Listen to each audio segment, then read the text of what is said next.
తిరుపతిలో వేంచేసి ఉన్న శ్రీ వకుళమాత ఆలయం గొప్పతనాన్ని గురించి తెలుసుకుందాం. వకుళమాతాదేవి శ్రీ వెంకటేశ్వర స్వామి వారి పెంపుడు తల్లి.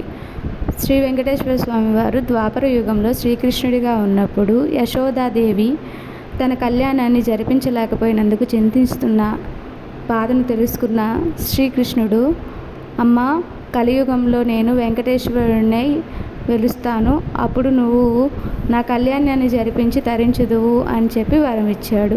ఆ విధంగా శ్రీ వెంకటేశ్వర కళ్యాణాన్ని వకుళమాతాదేవి చేతుల మీదుగా జరిపించడం జరిగింది. ఆలయం వచ్చేసి తిరుపతికి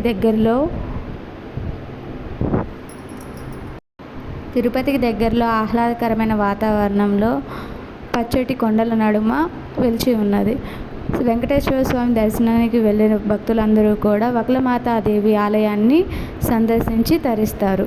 మీరు కూడా ఆ ఆలయ విశిష్టతను తెలుసుకొని ఈసారి తిరుపతి వేంచేసినప్పుడు శ్రీ వకుళమాత ఆలయాన్ని సందర్శించాల్సిందిగా కోరుతున్నాను.